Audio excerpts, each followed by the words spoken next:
What's up guys, and welcome to Xbox On. Now, I recently visited Paris to see Far Cry 5, and when I got there, I discovered that Ubisoft had managed to rebuild part of Hope County in the French capital.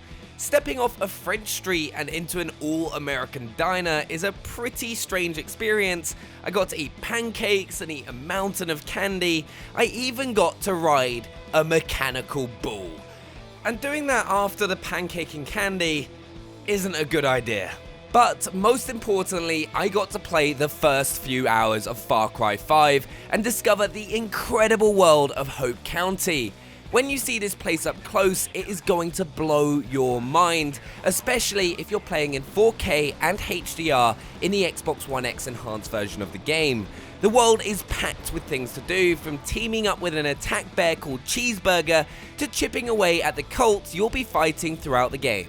As well as testing out some new features, I got to sit down with the game's creative director Dan Hay and narrative director JS to talk about all the cool things that you haven't seen yet. Let's see what Hope County has in store for you. Think back to Far Cry 5's reveal at E3 and you probably remember Boomer the dog. He's a faithful canine helper who can locate enemies and attack them with those big teeth. He's not the only animal helper, however. He's one of several Fangs for Hire that you can team up with to take on the family. The second Fang for Hire, that would be Cheeseburger the bear. One thing players are going to absolutely love, Cheeseburger. Yes. Can you tell us a little bit more about Cheeseburger? Well, we know that when we came to E3, people were loving Boomer. Yeah. Everybody was talking about Boomer, but we knew that we had kind of Cheeseburger in our back pocket, so it was awesome to know that we've got this organic tank that's out there that people are going to be able to play with. And tank would be a great word for him. When this bear goes in, no one is coming out in one piece. I would often just sit on the hills above the enemy base and order Cheeseburger to go charging in to do the job for me. Needless to say, he doesn't feel like a stealthy option, but as good as he is in combat, it's just as much fun having a bear as a sidekick. As you run through the forests of Hope County with a bear at your side, it really does feel like this wild, open-world fantasy where anything can happen. And if by anything you mean a mad cultist gets eaten by a bear, you'd be right. And amazingly, he also even has some backstory to help fill out the character, as I discovered when talking to narrative director JS. I feel really bad for Cheeseburger, right? Because you'd think he'd eat loads of cheeseburgers, but he's not allowed. No, it's not good for him. It's actually breaking his health. Yes. Yeah, but like, come on, you can't call a bear, right, Cheeseburger, because so many people love Boomer from E3, and then you've got this giant bear called Cheeseburger, and everywhere there are cheeseburgers dotted around. But there's a backstory to that. He ate too much cheeseburger, and he contracted a problem with it.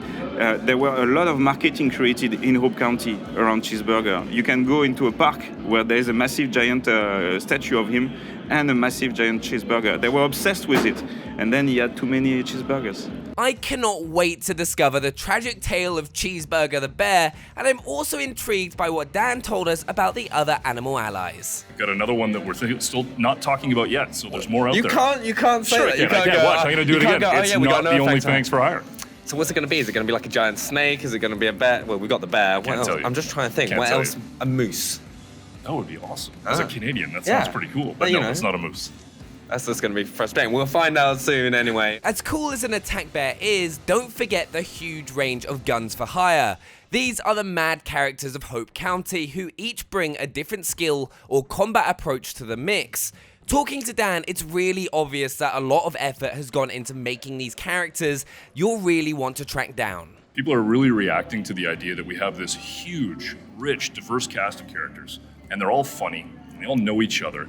And little moments like when you've got two guns for hire that are maybe in the back of the car, and you listen to them talk, and they know each other. One of my favorite moments is that there's one character in the game who's in love with another guns for hire, and she thinks he's just worthless.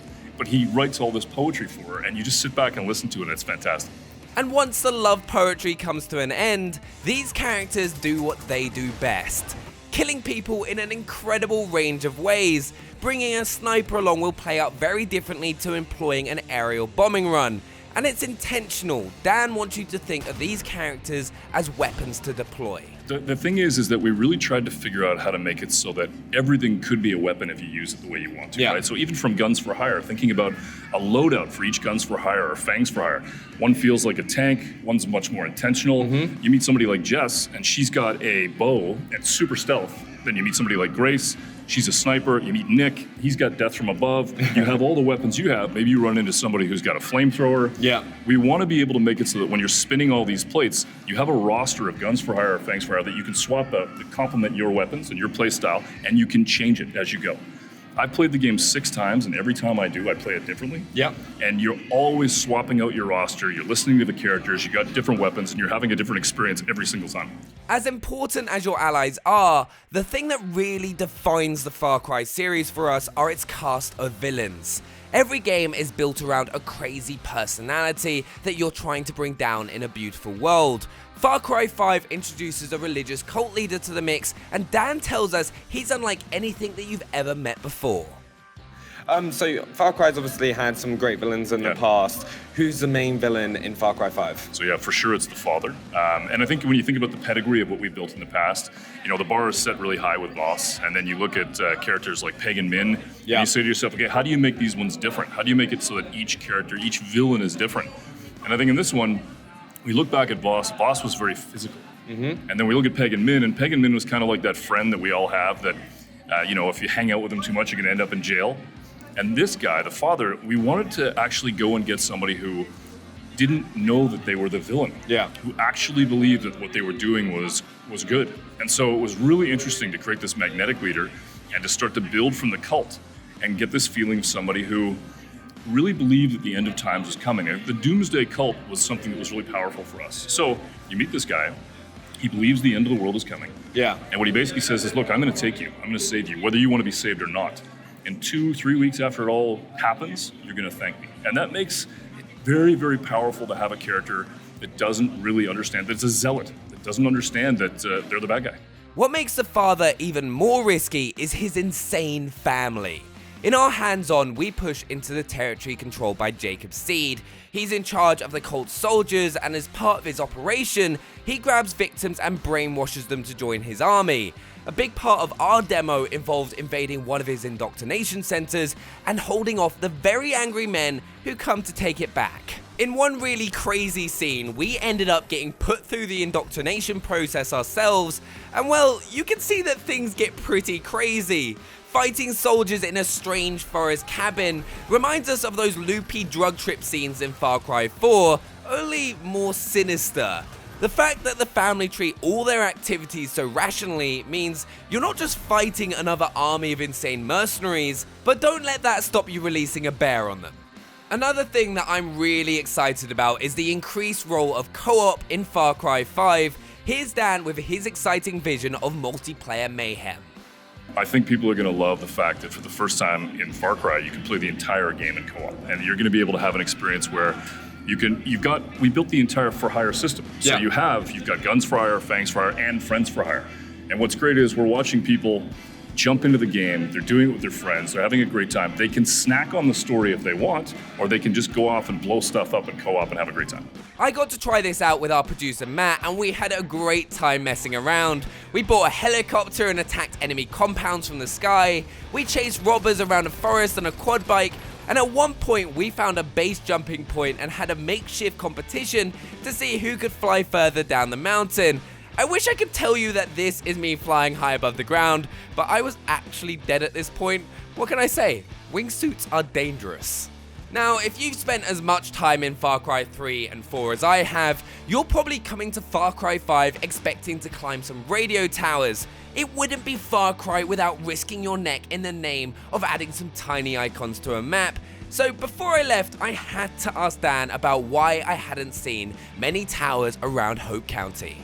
So one thing that a lot of people might associate with Far Cry is climbing radio towers. Yes. And there is a moment at the start of the game where you climb a radio tower. Yep. So that's something people are going to be doing a lot in Far Cry 5. Well, I think, not to give too much away, but one of the things that we did is we kind of made fun of ourselves. If you're going to make a game that's this rich, that's this interesting, you also have to be able to have a little bit of comedy relief and make fun of yourselves. And as you're climbing that tower, the game knows it, and you're going to hear about it. I'm not going to give it away, but just say this, is that you climb that first tower and it's made pretty clear there's not very many towers after that. As a matter of fact, there are none. There's perfect wingsuit jumping opportunities. That was the advantage of the towers. Yeah, but I think that what we really wanted to make was this world where you go and meet people, right? Yeah. One of the things that bothers me about when I'm in a game is when you meet AI and they're just sitting there waiting for you and they're handing over the mission, and it feels very, very forced. In this case, we wanted people to be living a life. We wanted them to be in one location, or maybe they moved to another location. We wanted it so that if you stepped away from them, they'd feel a very human reaction, and that it really felt like they were there on purpose. And there's moments in the game where if you don't do something, it'll get done without you. And there's, we build communities where it's entirely possible that you may go down to a community and have the intention to go and liberate them. Yeah. But your actions out in the world may actually have them liberate themselves. And that's something that's really powerful and organic. So there we have it, guys. That is our first look at Far Cry 5. A big thank you for Dan for talking us through it. Thank you. I'm personally really excited to find out what other Fangs for Hire there are because, I love Cheeseburger, I love Boomer. What's the other ones?